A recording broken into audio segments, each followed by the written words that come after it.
परब्रह्म परमात्मने नमः। उत्पत्ति स्थिति प्रलयकाराय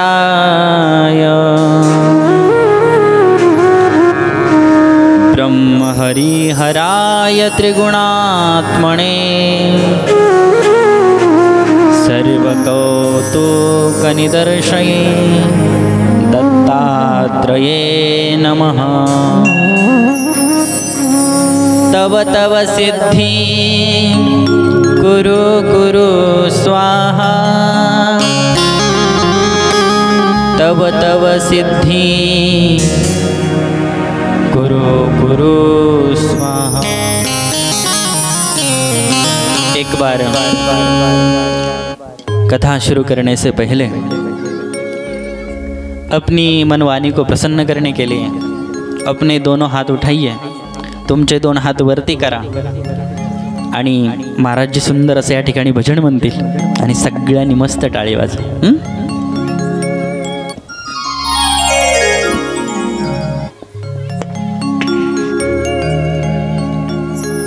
जय बोलो जय बोलो नवनाथ बाबा की जय बोलो। जय बोलो जय बोलो नवनाथ बाबा की जय बोलो। जय बोलो जय बोलो नवनाथ बाबा की जय बोलो।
परम मंगलमय परात्पर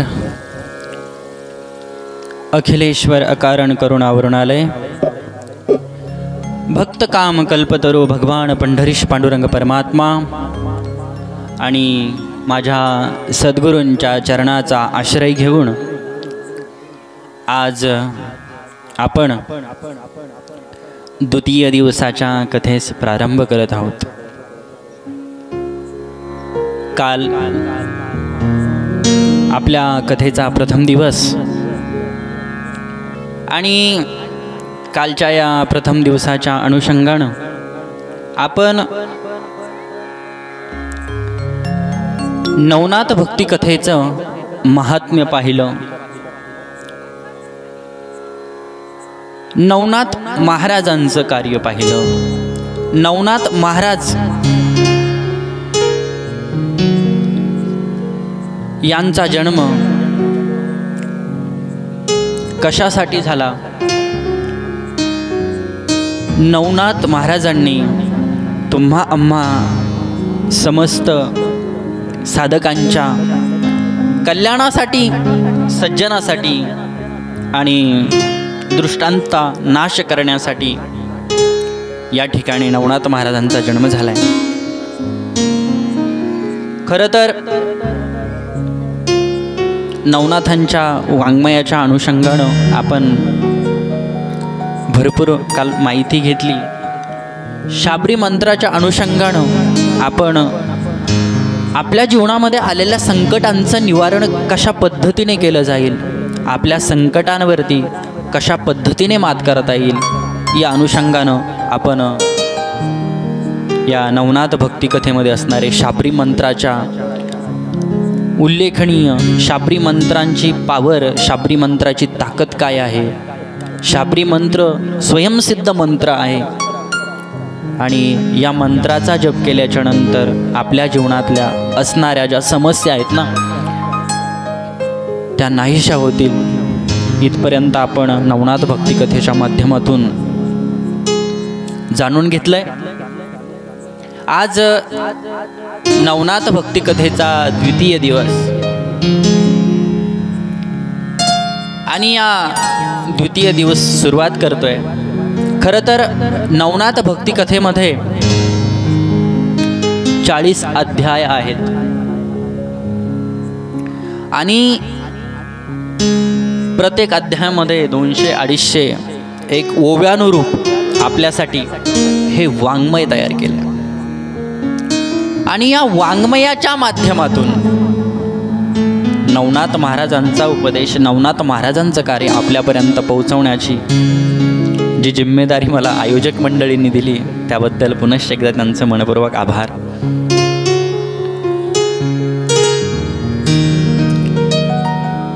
आणि आज आपण नवनाथ कथेचं महात्म्य पाहिल्याच्या नंतर आज आपण नवनाथ भक्ती कथेमध्ये जे काय अध्याय आहे त्याचं अनुरूप या ठिकाणी करणार आहोत। खरं तर सर्वप्रथम सगळ्यात महत्त्वाचं कार्य आज आपण मच्छिंद्रनाथाच्या अवताराची कथा जाणून घेणार आहोत। मच्छिंद्रनाथ महाराजांचा, नवनाथ महाराजांचा जन्म कशासाठी झालाय, तर नवनाथ महाराजांचा जन्म सज्जनाचं रक्षण आणि दृष्टांचा नाश करण्यासाठी झाला। आणि हे जे अवतार आहेत ना, कालच आपण याच्यावरती एक नजर टाकली, त्या कथेला स्पर्श केला की ऋषभदेवाचे जे 100 पुत्र आहेत त्याच्यापैकी जे 9 नारायण आहेत ना, तर त्या 9 नारायणांना हे लक्ष्मीपती असणारे विष्णू हे अवतार घेत आहेत आणि देवदेवेश्वर अकारण करुणावरुणालय असणारा माझा भगवान पांडुरंग परमात्मा, श्रीकृष्ण परमात्मा देवता आणि या अवतार कार्याचा परिचय असा आहे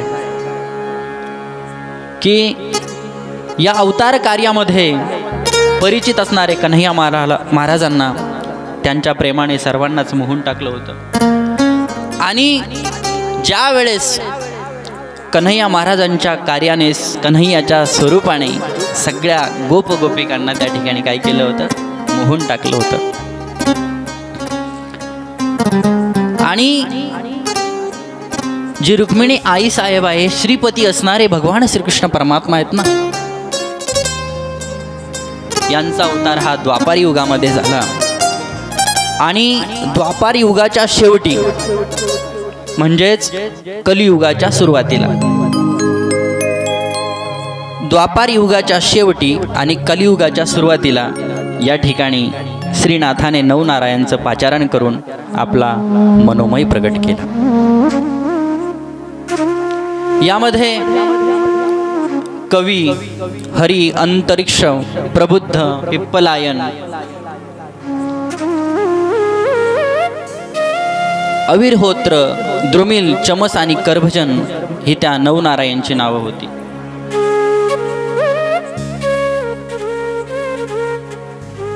नवनारायणांपैकी कोण कुठे कशा पद्धतीने जन्म घेतलाय याच्याकडे आपण थोडासा स्पर्श करतोय. कालही या अनुषंगाने मी बोललोय, पण जे मच्छिंद्रनाथाचं अवतार कार्य आहे त्याची लिंक तुम्हाला जोडून द्यायची. याविषयी त्या टायमिंगला सविस्तर चर्चा झाली आणि चर्चा झाल्याच्या नंतर त्या ठिकाणी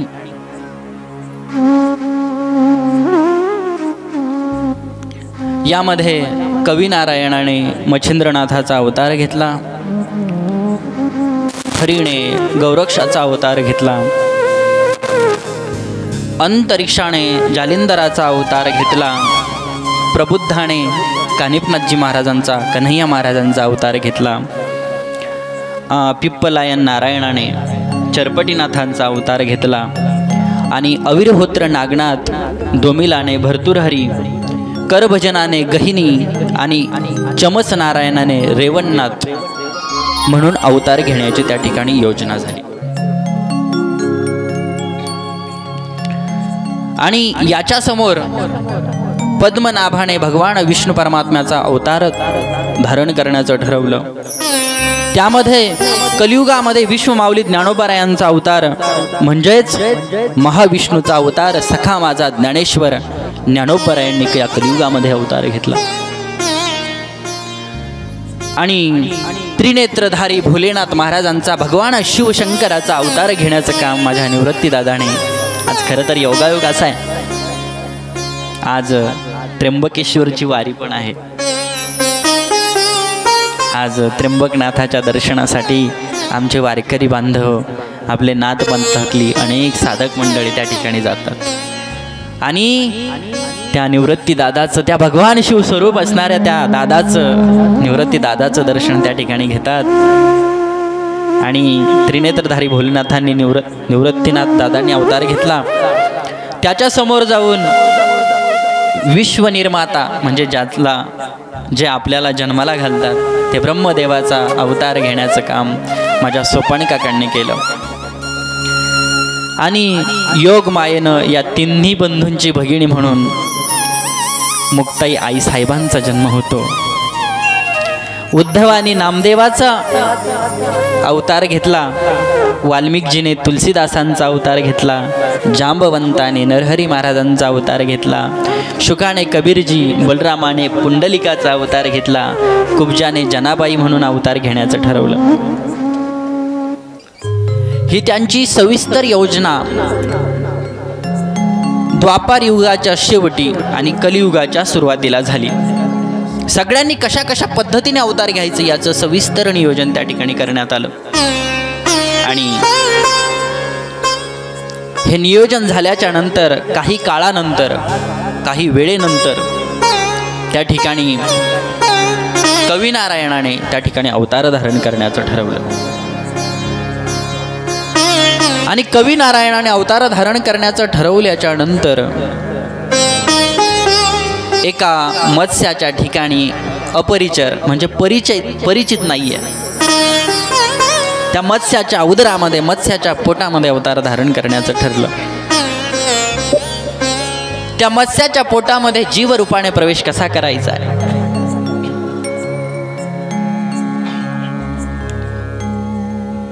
त्या ठिकाणी प्रवेश करून सुतोवाच केलं. त्याच वेळी कैलासपती भगवान शिवशंकराने आपल्या अर्धांगिणीस आत्मज्ञानाचा, त्याला आपला विषय झाला, की प्रत्येक जीवाला सद्गुरू असतो. प्रत्येक जीवाला काय असतो? सद्गुरू असतो. फक्त तो करायचा असतो. करायचा म्हणजे करून नाही घ्यायचा आहे. तुम्ही फक्त सेवा करा. या जगामध्ये नाही का, जेवढी सेवा कराल ना तेवढा तुम्हाला मेवा भेटल्याशिवाय राहणार नाही. जितकी सेवा कराल तितका मेवा तुम्हाला त्या ठिकाणी भेटल्याशिवाय राहणार नाही. ती सेवा सद्गुरूंची असो किंवा या धर्म मंडपामध्ये झाडण्याची असो, कचरा उचलण्याची असो. गुरु परमात्मा परेशो, गुरु परमात्मा परेशो, गुरु परमात्मा परेशो, गुरु परमात्मा परेशो. ऐसा जाचा दृढ़ विश्वास, ऐसा जाचा दृढ़ विश्वास, गुरु परमात्मा परेशो, गुरु परमात्मा परेशो.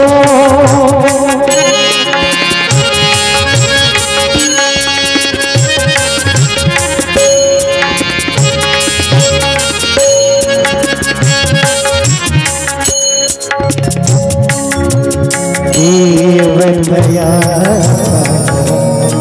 केला, देवदया केला, देवदया केला, देवदया देवदया केला. सवे संचार त्याचे घरा परेशो, परेशो, परेशो.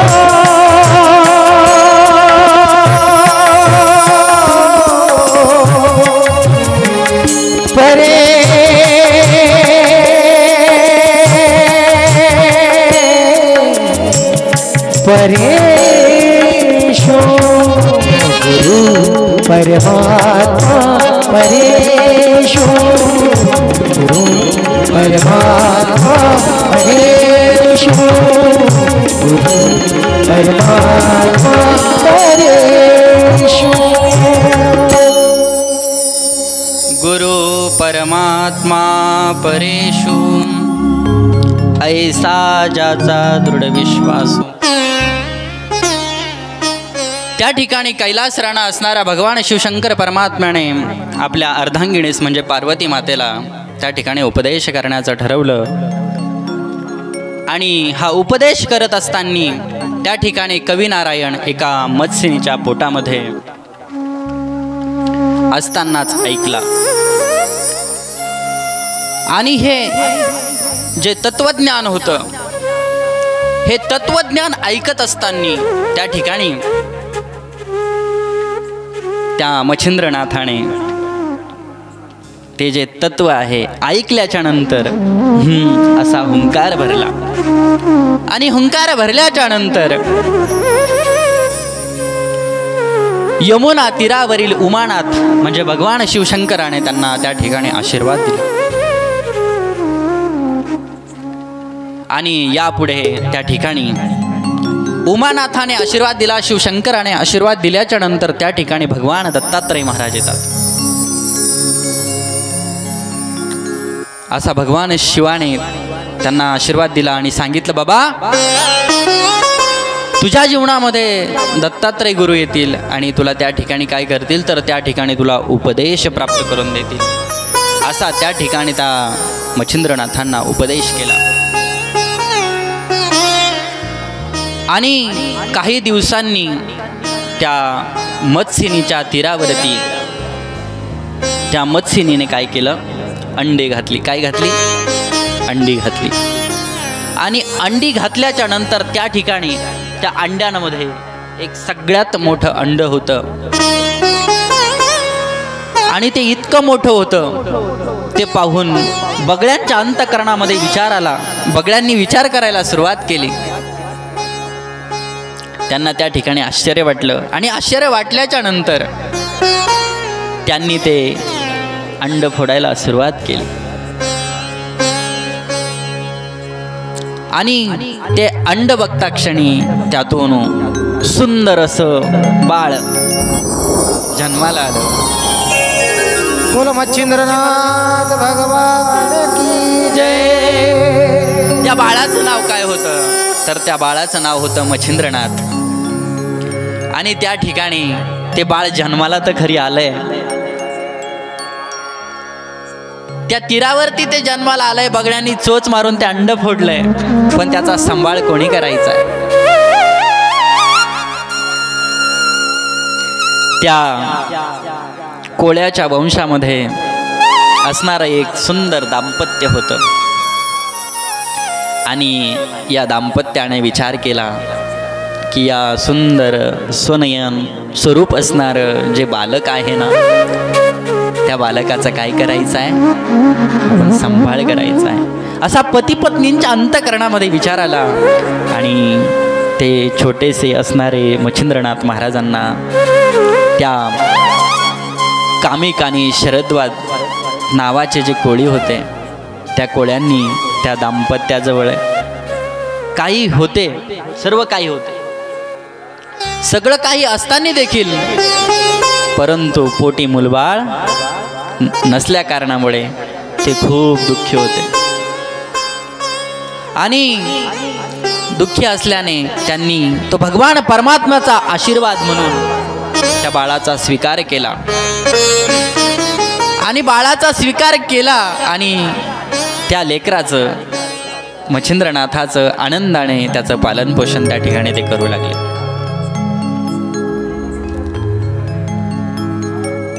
जसे वसुदेव आणि देवकी हे भगवान श्रीकृष्णाचे माता होते, परंतु सांभाळ कोणी केला होता? यशोदा आणि नंद बाबांनी केला होता. त्याच प्रकारे या ठिकाणी कामिक आणि शरद्वता या कोळ्याने आपल्या मच्छिंद्रनाथ महाराजांचा सांभाळ केला. परंतु शरद्वता हे कोळी असल्या कारणाने ते त्या ठिकाणी काय करायचे? मत्स्य मारण्याचं काम करायचे, मासा पकडण्याचं काम करायचे. आणि त्या माशा पकडत असताना छोटंसं असणारं मच्छिंद्रनाथाचं स्वरूप मच्छिंद्रनाथ अंतःकरणामध्ये दुःखी झाले की आपल्या पालनासाठी, आपल्या उद्धारासाठी आपण त्या निर्जीव जीवस्वरूप असणाऱ्या माशांचा आपण वध करतोय. खरं तर मनुष्य जन्माला आल्याच्या नंतर आईवडिलांच्या प्रती जे प्रेम राहतं ना, तेच कदाचित त्यांच्या अंतःकरणामध्ये तेव्हा वाटलं असेल की आपला जन्म हा माशाच्या उदरातून झालाय, मग आपण देखील त्या माशांना मारायचं नाही. भरत, शरद्वता आणि कामिका माशा गोळा करण्याचं काम करायचे. आणि त्या ठिकाणी मच्छिंद्रनाथ महाराज काय करायचे माहिती आहे का? त्या माशांची तडफड पाहून त्यांच्या अंतःकरणामध्ये दुःख व्हायचं. त्या माशांना धरायचे आणि पुन्हा त्या पाण्यामध्ये सोडायचे.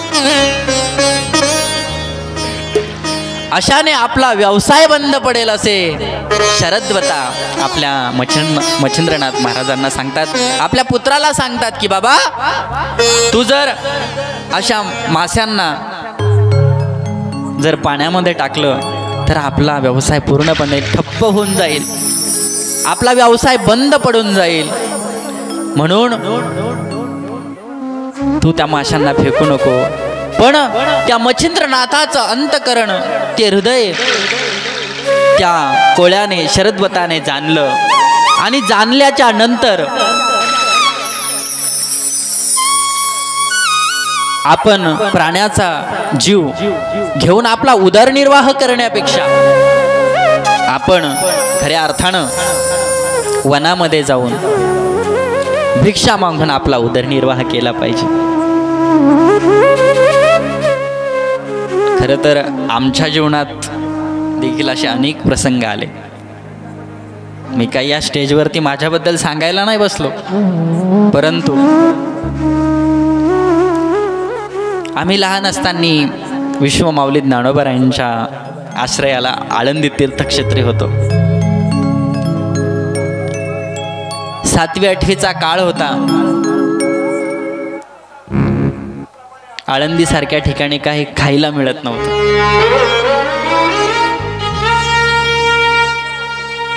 आई वडील नकार देत होते, बाळा काही कमी नाहीये, घरीच थांब. परंतु भगवान परमात्म्याची आस, विश्वमाऊली ज्ञानोबरायांच्या दर्शनाची आस अंतकरणामध्ये होते. बाबा म्हणले, बाळा नको जाऊ, कारण आई वडिलाला एकुणचा एक होतो. पाठीमागा पाठची बहीण नाही, पाठचा भाऊ नाही. 4थीच्या वर्गामध्ये असताना छोटूशी आमची चिमुकली किशोरी, माझी बहीण, तिचा अनावधानाने छातीमध्ये होल पडला आणि तिचा मृत्यू झाला. छोटीशीच होती, 7-8 महिने तिला हॉस्पिटलमध्ये ठेवलं. मला हे सांगायचं नाही, परंतु ती गोष्ट डोक्यामध्ये होती की या जगामध्ये, या भूतलावरती आपण काहीच नाही. जो आया है सो जाएगा, राजा रंक फकीर. या जगामध्ये जो जन्माला आलाय ना, त्याला नक्कीच जायचं आहे.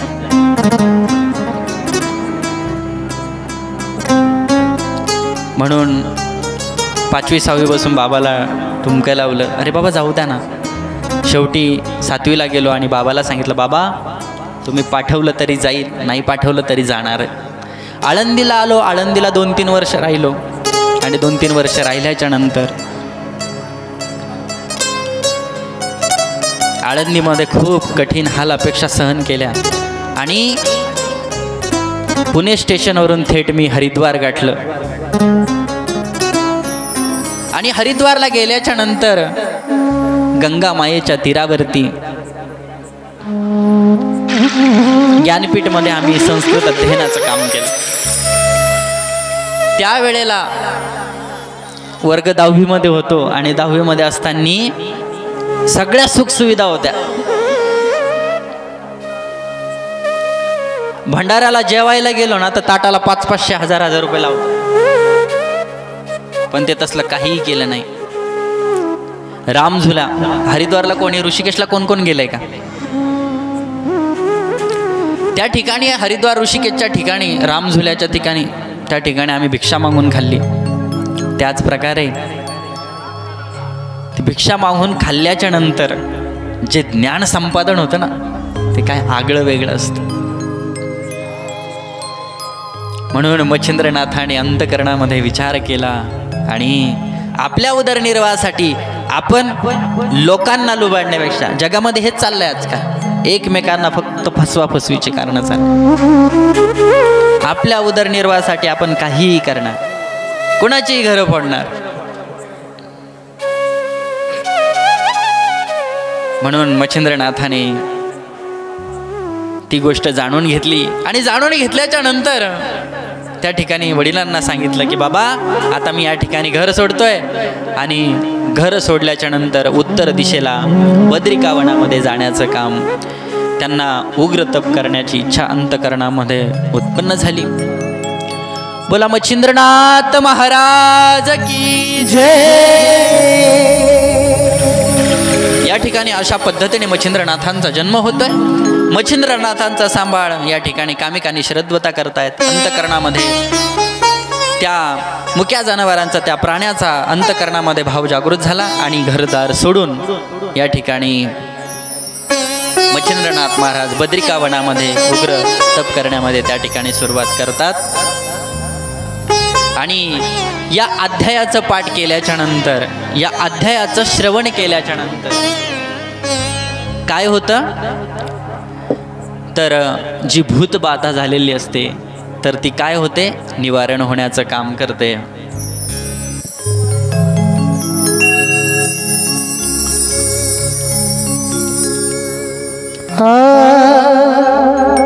बोलो बजरंग बली.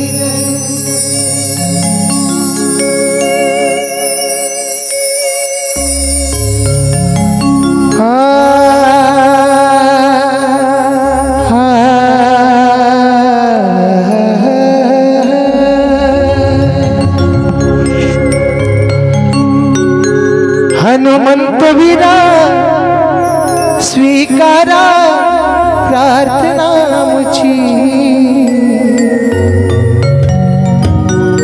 हनुमंत वीरा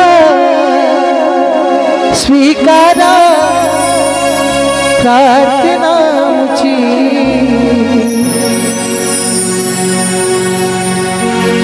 आम्हा मुलांना दर्शन द्यावे हीच आमची आशा आहे. आम्हा मुलांना दर्शन द्यावे आस आहे मनाची. आम्हा मुलांना दर्शन द्यावे आस आहे मनाची. हनुमंत वीरा स्वीकारा प्रार्थना मुझी. हनुमंत वीरा स्वीकारा प्रार्थना मुझी. आम्हा मुलांना दर्शन द्यावे आस हीच मनाची. आम्हा मुलांना दर्शन द्यावे आस ही आहे मनाची.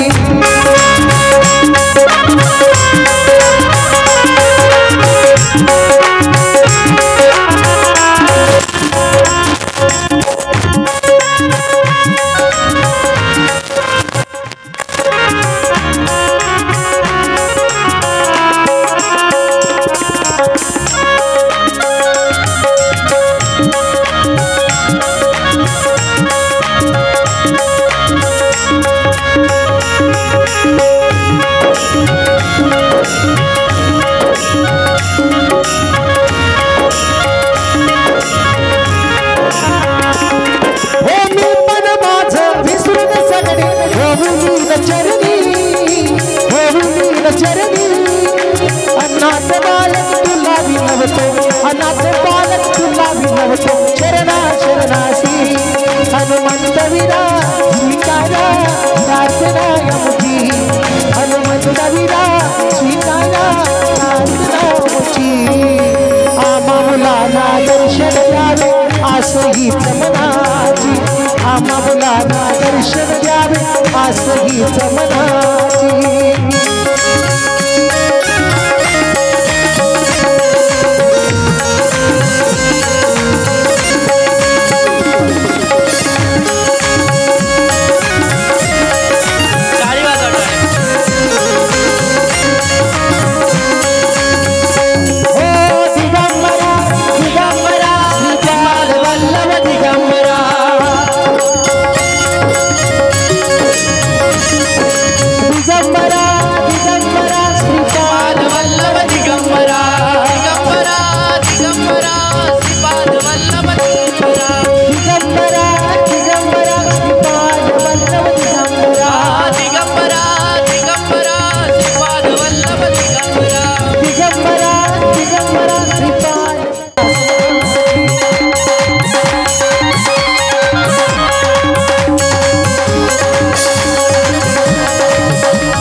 भगवान की जय।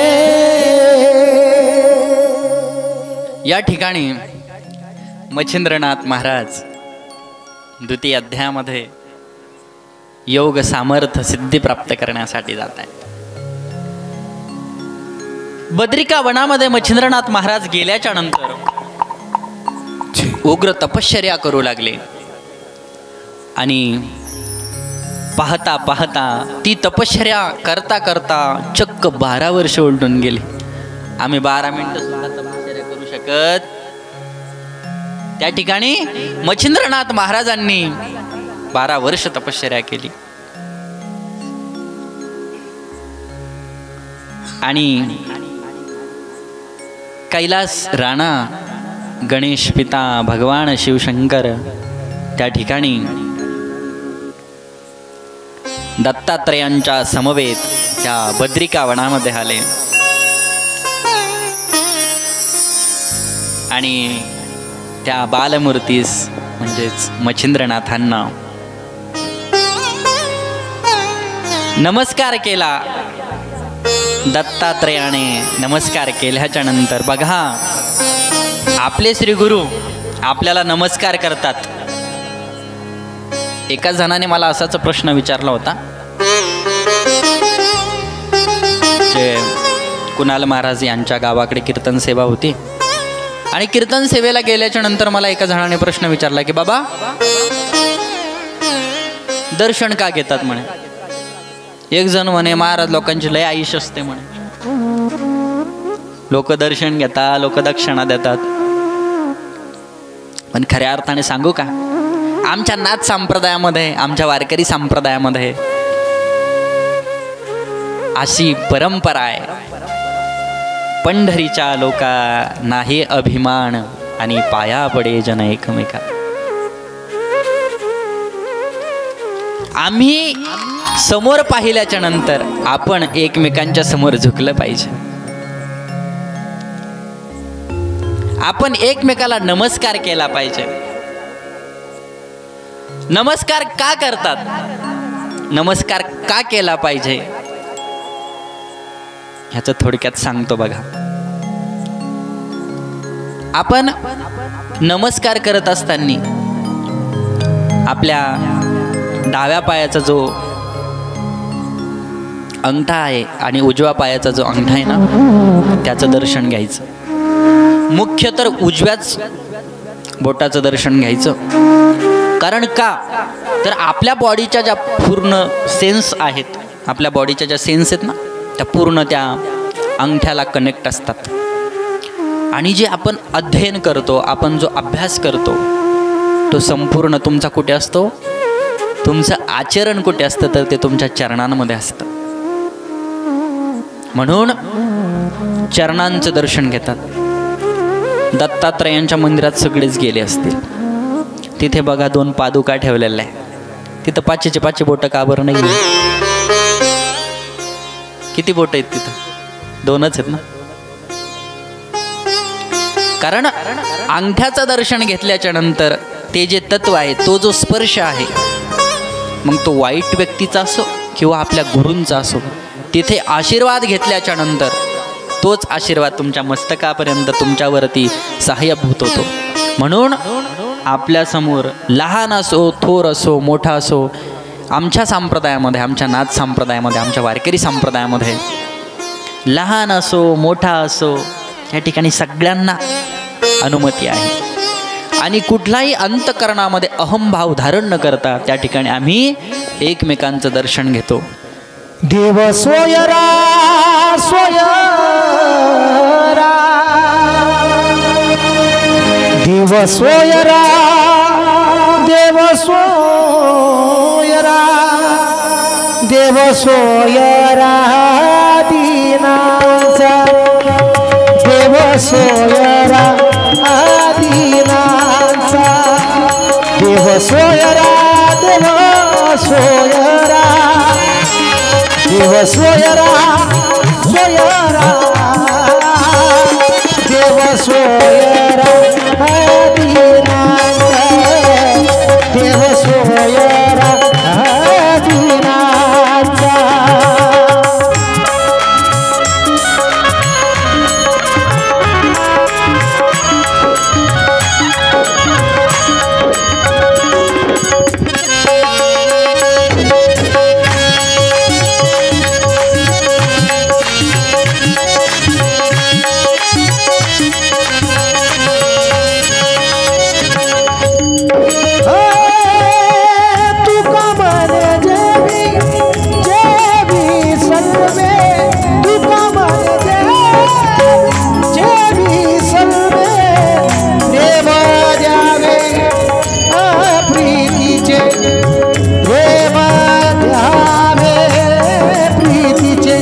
देव सोयरा सोयरा देव सोयरा सोयरा देव सोयरा देव सोयरा दीनाचा देव सोयरा दीनाचा देव सोयरा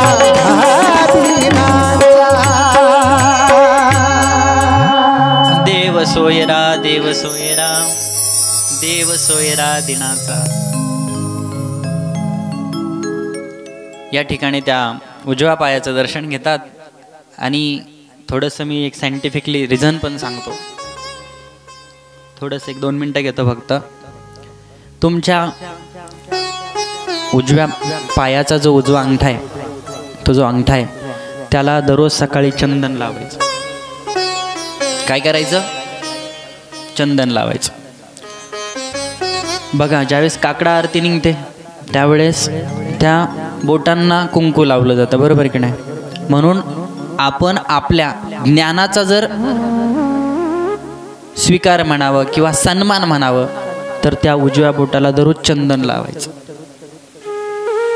आणि जे चंदन लावतात ना उजव्या पायाच्या त्या बोटाला, त्या अंगठ्याला, त्याच्या तोंडावरती ॲटोमॅटिकली ग्लो आल्याशिवाय राहत नाही. कारण चेहऱ्यावरती कुठल्याही प्रकारचं आपण म्हणतो ना काळं पडणे किंवा काय, हे असं काहीही होत नाही. कारण का तर तुमच्या बॉडीच्या पूर्ण सेन्स ज्या आहेत त्या तिथं जोडलेल्या असतात. हे झालं वैज्ञानिक दृष्टिकोन. आणि आध्यात्मिक दृष्टिकोन तर तुमचं जे संपूर्ण तत्वज्ञान आहे ना तर ते तिथे असतं. म्हणून दत्तात्रय महाराज आणि भगवान शिवशंकराने आपल्या सदशिष्याला मच्छिंद्रनाथाला नमस्कार केला. आणि नमस्कार केल्याच्या नंतर साक्षात दत्तात्रय प्रभू आपल्या समोर उभे आहेत. ही गोष्ट ज्या वेळेला त्यांना कळते ना, बघा, ज्या वेळेला एखाद्या शिष्याच्या समोर ज्यावेळेस सद्गुरू येतात ना, खरंच अंतकरण भरून येतं. आणि त्या ठिकाणी मच्छिंद्रनाथाने साष्टांग दंडवत आपल्या सद्गुरूंना केला. आणि दत्तात्रय महाराजांनी आपला वरदहस्त मच्छिंद्रनाथाच्या डोक्यावरती ठेवला. आणि मच्छिंद्रनाथाच्या डोक्यावरती जी स्पर्श कृपा त्या ठिकाणी दत्तात्रय महाराजांनी मच्छिंद्रनाथांवरती केली ना, आणि त्या ठिकाणी स्पर्श कृपा होताच दिव्य ज्ञान असणारं प्रदान केलं. त्याच्यानंतर दत्तात्रयाचं दर्शन झाल्याच्या नंतर नीलकंठ, कैलासपती, गणेश पिता, आदिनाथ, भगवान शिवशंकराने त्या ठिकाणी मच्छिंद्रनाथांना देखील आपलं दिव्य दर्शन दिलं. आणि दिव्य दर्शन दिल्याच्या नंतर मच्छिंद्रनाथांनी म्हणजेच शिवानीच्या प्राणनाथांनी म्हणजेच पार्वतीपतीने त्या मच्छिंद्रनाथाची त्या ठिकाणी स्तुती केली. आणि स्तुती केल्याच्या नंतर मच्छिंद्रनाथांनी अगोदरच्या अध्यायामध्ये जो प्रसंग घडला की कशा पद्धतीने कैलासपती आणि शिवानी म्हणजेच पार्वती माता, सती माता त्या ठिकाणी जे काही तत्वज्ञान, आत्मज्ञान, ब्रह्मज्ञान सांगत होते तो घडलेला संपूर्ण वृत्तांत त्या ठिकाणी समजून सांगितला. आणि त्या ठिकाणी आत्मज्ञान झाल्याच्या नंतर ते उमापतीला आणि दत्तात्रयांना सांगितलं. शिवाने दत्तात्रयांना आज्ञा केली आणि सांगितलं, बाबा तुम्ही काय करा, या मच्छिंद्रनाथांना संपूर्ण तत्वज्ञान, संपूर्ण सिद्धी आणि शक्ती, सर्व शक्तिमान अशा पद्धतीने त्या मच्छिंद्रनाथांना बनवा. आणि दत्तात्रयांनी त्या संपूर्ण शक्ती, शिवाने त्या संपूर्ण शक्ती मच्छिंद्रनाथांना प्रदान केली. आणि प्रदान केल्याच्या नंतर समोर दत्तात्रयांनी मच्छिंद्रनाथांना, सर्व देवी देवतांना शक्ती प्रदान केल्या. पंचमहाभूतांवरती विजय कशा पद्धतीने मिळवायचा. पंचमहाभूत म्हणजे काय माहिती आहे का? भूत कोणी कोणी पाहिले? पंचमहाभूत म्हणजे काय?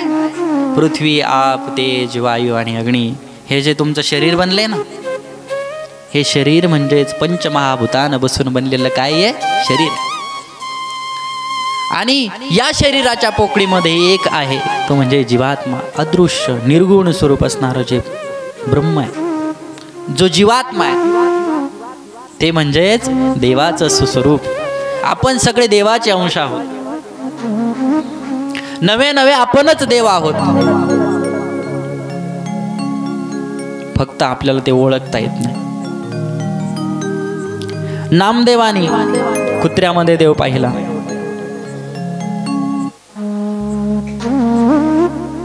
नवे नवे सकल संतांनी प्रत्येक गोष्टीमध्ये जीव देवत्व पाहिलं.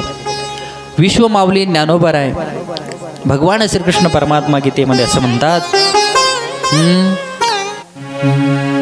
ममेवांश जीवलोके जीवभूत सनातन मनःषष्ठानींद्रियाणि प्रकृतिस्थानि कैषति प्रकृतिस्थानि कैषति. प्रत्येकाच्या अंतःकरणामध्ये काय आहे तर माझा अंश आहे असं समजून त्या ठिकाणी मच्छिंद्रनाथांनी त्या पंचमहाभूतांवरती कसा विजय प्राप्त करायचा आहे बघा. मच्छिंद्रनाथांनाच त्या सर्व सिद्धी प्राप्त आहेत अशा नाही, या सर्व सिद्धी आपल्याला देखील प्राप्त होऊ शकतात. थोडंसं आपण आपल्यावरती घेऊ. मच्छिंद्रनाथ कोण आहेत? कोण आहेत मच्छिंद्रनाथ? तुमच्यामध्ये जे तत्व आहे ना सामावलेलं, ते मच्छिंद्र तत्व आहे. ते मच्छिंद्रनाथ नवनाथ तत्व आहे. तत्वाच्या अनुषंगाने जर विचार केला ना, या ठिकाणी बसलेल्या प्रत्येकाच्या हृदयामध्ये नवनाथ महाराजांचं स्वरूप, मच्छिंद्रनाथाचं स्वरूप आहे. मनाला वाटतं ना कथा ऐकावी, कथेला जावं. कालच्यापेक्षा जरा कमीच आहे. काल मी सांगितलं होतं ना, एक एक जोडीदार घेऊन या. तुम्ही जर आणले असते तर आम्ही 2-2 महाराज लोक अजून एक्स्ट्रा बोलवणार आहोत. तुम्ही घाबरले वाटतं आम्हाला. तर असो, त्या ठिकाणी या पंचमहाभूतांवरती विजय कसा प्राप्त करायचा याचं संपूर्ण तत्वज्ञान ज्ञान त्या ठिकाणी मच्छिंद्रनाथाला दिलं. नाथ संप्रदायाचा प्रचार प्रसार करण्याची अनुमती त्या ठिकाणी मच्छिंद्रनाथांना प्राप्त करून दिली. आणि त्याच वेळेला मच्छिंद्रनाथांना विविध प्रकारची सांप्रदायिक आभूषणं जी आहे, सांप्रदायिक जी माहिती आहे त्या ठिकाणी दिली. आणि त्याच वेळेला सदाशिव आणि दत्तात्रय भगवान त्या ठिकाणी अदृश्य झाले. बोला दत्तात्रय भगवान की जय. बोलिये शिवशंकर महाराज की जय. बोलिये सांब सदाशिव महाराज की जय. नंतर मजल दर मजल करत मच्छिंद्रनाथ महाराज दक्षिणेकडे निघाले. 3.5 शक्तिपीठापैकी असणार जे एक अशा सप्तशृंग निवासिनी जगदंबेच्या दर्शनाला त्या ठिकाणी आले. आणि त्या जगदंबेच्या दर्शनाला आल्याच्या नंतर त्या ठिकाणी मच्छिंद्रनाथ महाराज त्या सप्तशृंगी निवासिनी जगदंबे मातेचं त्या ठिकाणी काय करायला लागले? स्तुती करायला लागले. जय बोलो जय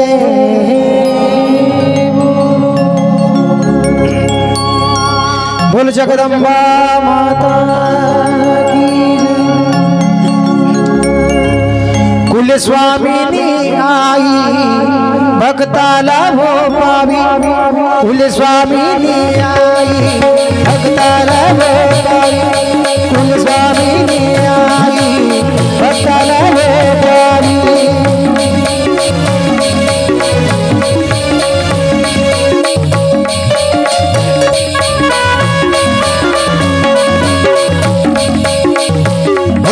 कुलस्वामिनी आई भक्ताला हो पावी. कुलस्वामिनी आई भक्ताला हो पावी. प्रगटली वो आई भवानी जगदंबा हो आई. प्रगटली वो आई भवानी जगदंबा हो आई. कुलस्वामिनी आई जगदंबा हो आई. कुलस्वामिनी आई माझी अंबाबाई.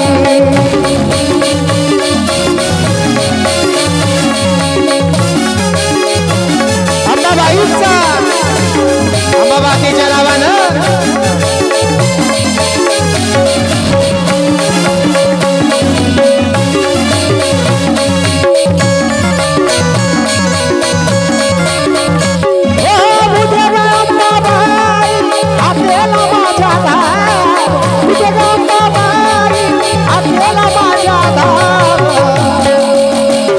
अरे गोंधळ मांडला नाही अंबा गोंधळाला यार गोंधळ मांडला नाही अंबा गोंधळाला यार गोंधळ मांडला नाही अंबा गोंधळाला यार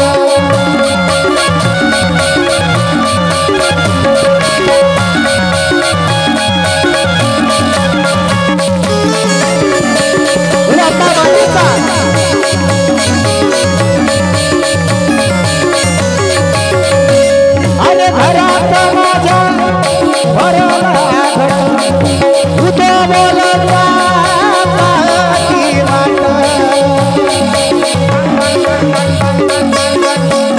अरे घरात माझ्या भरला तू बोलता ती वाट मंगळवार शुक्रवार तुझे तो सारा अरे गोंधळ मांडला नाही अंबा गोंधळाला गोंधळ मांडला नाही अंबा गोंधळाला गोंधळ मांडला नाही अंबा गोंधळाला उद्या अंबाबाई आपल्याला माझ्या धाम उद्या अंबाबाई आपल्याला माझ्या धाम गोंधळ मांडला नाही अंबा गोंधळाला गोंधळ मांडला नाही अंबा अरे प्रगट देव आई अब माझी अंबाबाई अरे प्रगट देव आई अब माझी अंबाबाई उधे उधे उधे उधे उधे उधे उधे उधे उधे उधे उधे अंबाबाईच्या नावानं उधे उधे उधे काढू बाजूच्या नावानं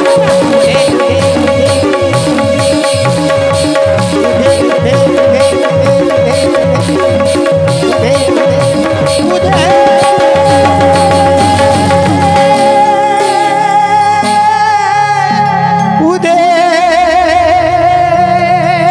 उधे मातीच्या नावानं सांग म्हण अंबाबाईचा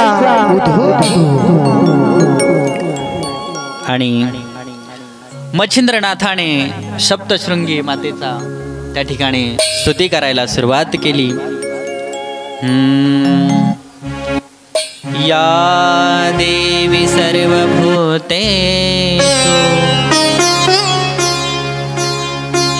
शक्तिरूपेण संस्थिता नमस्तस्मै नमस्तस्मै नमस्तस्मै नमो नमः.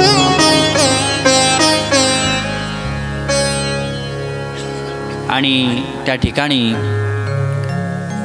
जगदंबेने सप्तशृंग निवासिनी मातेने मच्छिंद्रनाथाला दिव्य दर्शन दिलंय. आणि दिव्य दर्शन दिल्याच्या नंतर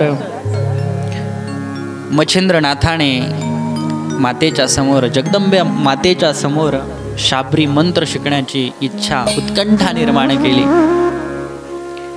आणि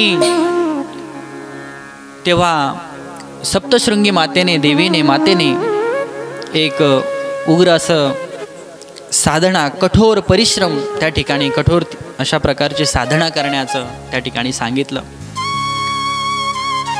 साधनेमध्ये संकटे कशा पद्धतीने येऊ शकतात याचं देखील सांगितलं आणि ते निवारण कशा पद्धतीने केली पाहिजे याचं देखील त्या ठिकाणी ज्ञान प्राप्त करून दिलं. आणि त्या गडावरती त्या सप्तशृंगी मातेच्या ठिकाणी त्या गडावरती त्या ठिकाणी काय होती कुंड जास्त होती. काय होती कुंड. आणि त्या कुंडाच्या जवळच जी वेल होती ती कशी होती टवटवीत होती. त्यातील जलाने त्या ठिकाणी मंगल स्नान करावयाचं ठरवलं. आणि पाणी पात्रामध्ये म्हणजेच एका लोट्यामध्ये त्या ठिकाणी ते पाणी घेण्याचं ठरवलं. आणि बेशुद्ध असतानाही सूर्यनारायणाची 12 नावे त्यांनी अखंडपणे जपण्यास सुरुवात केली. ज्यावेळेस ते तत्वज्ञान अंतःकरणामध्ये रुजतं त्यावेळेस समाधी अवस्थेमध्ये माणूस जातो, बेशुद्ध अवस्थेमध्ये जातो आणि त्या अवस्थेमध्ये देखील ते 12 सूर्य अखंडपणे जपण्यास त्या ठिकाणी मच्छिंद्रनाथाने सुरुवात केली. मच्छिंद्रनाथाने अनेक प्रकारच्या वेगवेगळ्या विद्या त्या ठिकाणी शिकण्याचं काम केलं आणि त्या ठिकाणी मुख्य असणारी शाबरी विद्या देखील त्या ठिकाणी शिकली आणि त्याच शाबरी विद्येचं काव्य रूपाने त्या ठिकाणी त्या ग्रंथांमध्ये लिहिल्या आणि हे बुडणारं जे जन आहे या जनाच्या कल्याणार्थ मच्छिंद्रनाथ महाराज या जगाची भ्रमंती करायला सुरुवात केली.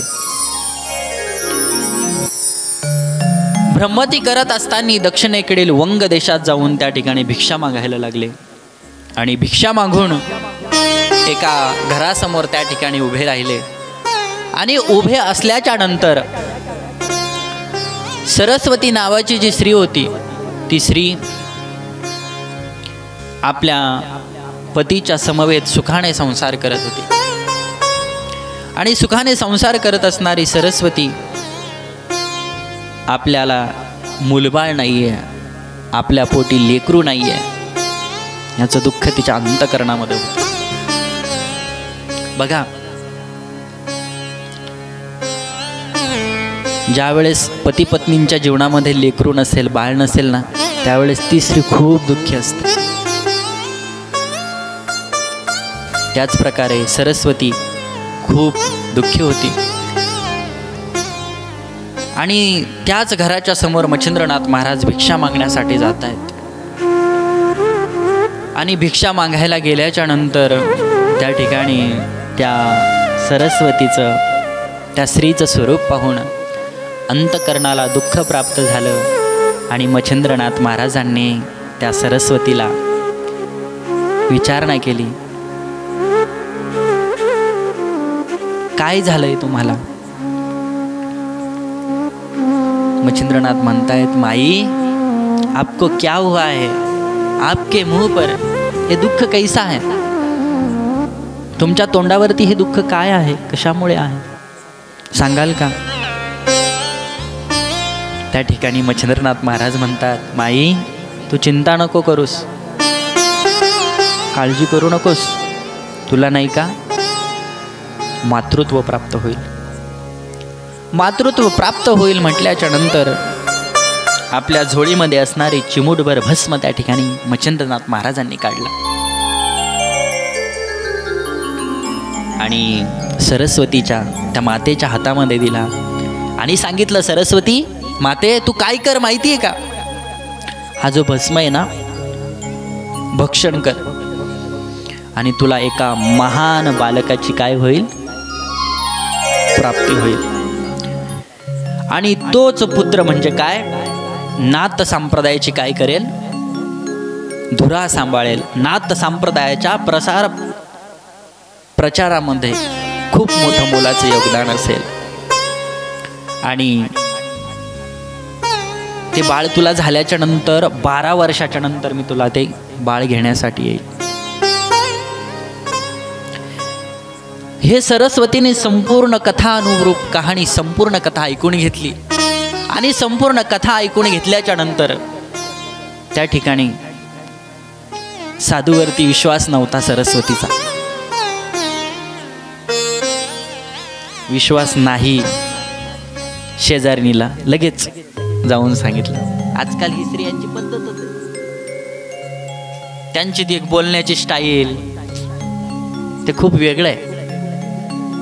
त्यांना जर का कोणी काही सांगितलं आणि म्हटलं तुला म्हणून सांगते, कोणाला सांगायचं, तेवढं म्हणेपर्यंत ते अख्खं गावभर चरून आलेलं असतं. स्त्रियांच्या पोटात काही राहत नाही असं म्हणलं जातं. म्हणून सरस्वती लगेच शेजारणीकडे गेली आणि कशी म्हणते माहिती आहे, अगं हे शांत ऐकतेस काय, तुमच्या इथली नाही बरं, नाही आमच्या तिकडची जालन्याची. तर शांती ऐकतेस का? मला नाही का, एक बाबा आले होते दरवाजावरती आणि त्यांनी नाही का भस्म दिलाय म्हणे, आणि तो भस्म मला भक्षण करण्यास सांगितलंय. पण त्या शेजारणीने दिशाभूल केली. आपल्या जीवनामध्ये जर साधू संतांची भेट झाली ना महाराज, मायबापांनो, तर कधीच इतरांना सांगायचं नाही. कारण या ठिकाणी या जगामध्ये आपली दिशाभूल करणारे अनेक असतील. असं घडतं, अनेक वेळा घडतं. असं साधू संत भेटल्याच्या नंतर आपण जर का काही त्यांना सांगितलं रे सांगितलं, तर ते काय करतात, आपली दिशाभूल करतात. हां, काय खरंय त्या महाराजाचं, काय खरंय त्या बाबाचं. आणि अशा प्रकारे त्या ठिकाणी सरस्वतीने तो जो दिलेला भस्म होता तो फेकून दिला. आणि फेकून दिल्याच्या नंतर तो भस्म जो होता तो उखिरड्यावरती टाकला. आणि उखिरड्यावरती टाकल्याच्या नंतर त्या ठिकाणी या अध्यायाची, द्वितीय अध्यायाची अशी फलश्रुती सांगितली जाते की या अध्यायाने श्रवण आणि पठन केल्याच्या नंतर आपल्या कार्यामध्ये यश प्राप्त होते. नवनाथ भक्तिकथेमध्ये प्रत्येक अध्यायाचं वेगवेगळं महत्त्व आहे बरं का. हे फक्त ऐकलं जरी, श्रवण केलं, पठन केलं, ही कथा सविस्तर तुम्ही ऐकली तर याच्यानंतर काय काय गोष्टी प्राप्त होऊ शकतात हे या कथेमध्ये सांगितलंय. म्हणून या द्वितीय अध्यायाचं पाठ जर आपण केला तर या ठिकाणी काय होईल, आपल्याला यश, धनसंपदा या ठिकाणी प्राप्त होईल. पुढे मच्छिंद्रनाथ महाराज आणि रामदूत असणारे हनुमंतराय महाराज यांची त्या ठिकाणी भेट होते. आणि भेट झाल्याच्या नंतर या ठिकाणी वृत्तांत सांगितला जातो की मच्छिंद्रनाथ महाराज आणि रामदूत असणारे हनुमंतराय महाराज यांची भेट होते. वज्रदेही महाबळी पूछे,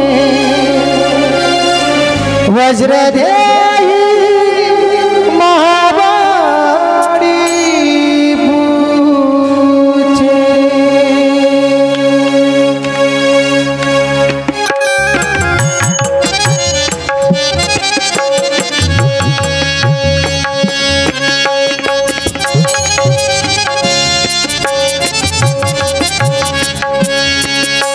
वज्रदेही महाबळी पूछे, वज्रदेही महाबळी पूछे.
या ठिकाणी तीर्थाटन करत असताना 4 धामापैकी असणारं जे रामेश्वरम तीर्थक्षेत्र आहे त्या ठिकाणी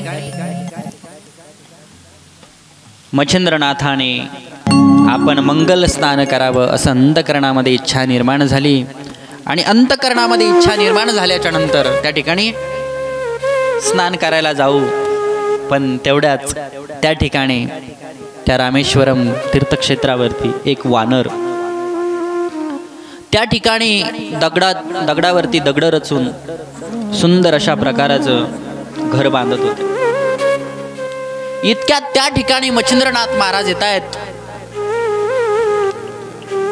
आणि तेवढ्यात हलक्या पावसाला त्या ठिकाणी सुरुवात झाली. त्या ठिकाणी पाऊस पडायला लागला, पर्जन्यवृष्टी सुरू झाली. त्या ठिकाणी मुसळधार पाऊस पडायला लागला.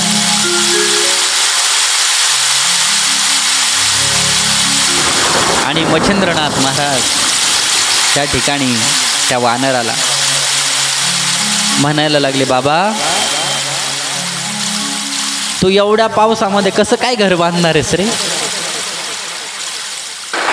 तर त्यावेळेस ते वानर काही साधं नव्हतं, तर ते वानर म्हणजेच साक्षात हनुमंतराय महाराज होते. ते अंजनी सुत असणारे हनुमंतराय महाराज त्या ठिकाणी रामदूत हनुमंतराय त्या ठिकाणी त्यांचा संवाद होतो. बोलतायत की आप इतने महाबलशाली हो, तुम्ही जर महाबलशाली असाल तर माझ्यासोबत एकदा युद्ध करा. त्या ठिकाणी मच्छिंद्रनाथ महाराज म्हणतायत की मला रामाच्या बाबतीमध्ये माहिती आहे, मला राम माहिती आहे. त्या ठिकाणी हनुमंतराय महाराजांनी शक्ती दाखवण्यास सुरुवात केली. जय श्रीराम म्हणून त्या ठिकाणी पर्वत हातावरती उचलला आणि त्या ठिकाणी मच्छिंद्रनाथाच्या अंगावरती आवेश चढून मच्छिंद्रनाथाच्या अंगावर फेकण्याची तयारी. पण तेवढ्यात दोघांचं त्या ठिकाणी अक्राळ विक्राळ असं भयंकर युद्ध सुरू झालं. आणि युद्ध सुरू झाल्याच्या नंतर अंतकरणातला भाव त्या ठिकाणी जाणला आणि मनातला भाव ओळखून वाताकर्षण मंत्राच्या मदतीने त्या ठिकाणी सागर जल हनुमंतावरती फेकण्याचं काम मच्छिंद्रनाथ महाराजांनी केलं. या दोघांचं अक्राळ विक्राळ असं युद्ध पाहून स्वर्गलोकातली देवी देवता घाबरायला लागली आणि घाबरल्याच्या नंतर आपल्या पुत्राचे प्राण वाचवण्यासाठी त्या ठिकाणी वायुदेव येत आहेत. आणि वायुदेव आल्याच्या नंतर मच्छिंद्रनाथांना क्षमा मागू लागले आणि क्षमा मागितल्याच्या नंतर त्या ठिकाणी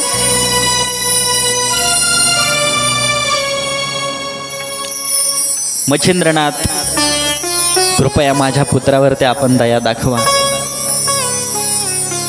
असं वायुदेव त्या ठिकाणी मच्छिंद्रनाथाला म्हणतात की भविष्य काळामध्ये हनुमंतराया तुम्हाला नक्कीच मदत करतील. हनुमंतराया आणि मच्छिंद्रनाथात यांच्यामध्ये वायुदेवाने मैत्री घडून आणली. मैत्री घडून आणल्याच्या नंतर त्या ठिकाणी नाथ संप्रदायाचा प्रचार प्रसार करण्यामध्ये आपलं खूप मोठं मोलाचं योगदान असेल. आता आपल्याला या ठिकाणी थोडंसं पळायला लागेल. कारण का तर या ठिकाणी आपल्याला सुंदर असा देखावा या ठिकाणी करायचा आहे. म्हणून या ठिकाणी मच्छिंद्रनाथांनी श्रीराज्यामध्ये आले.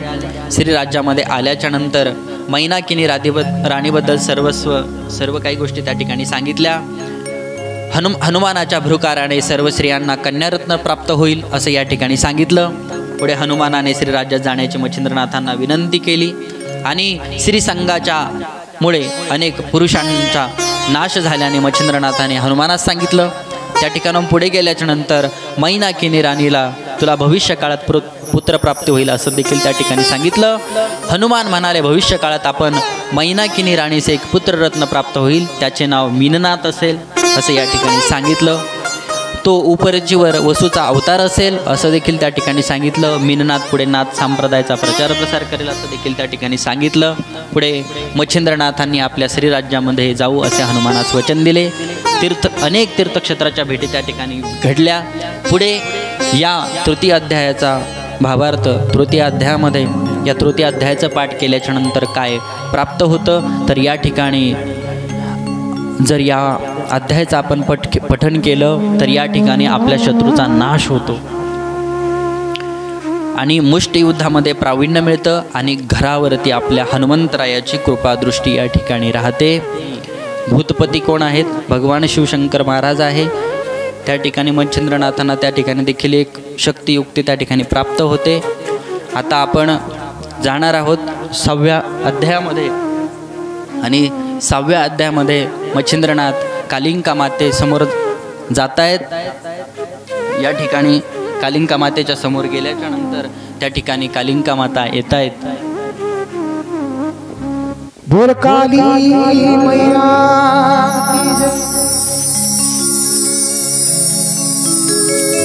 अखंड ज्योत देवते तुझ्या निरंजनात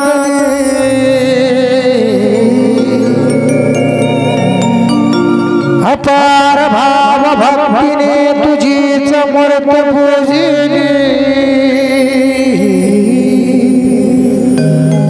आई अंबे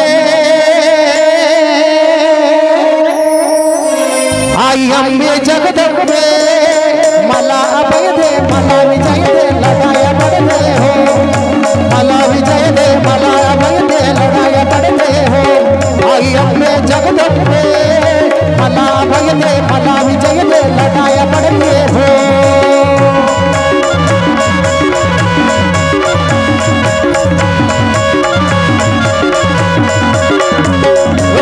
मैया की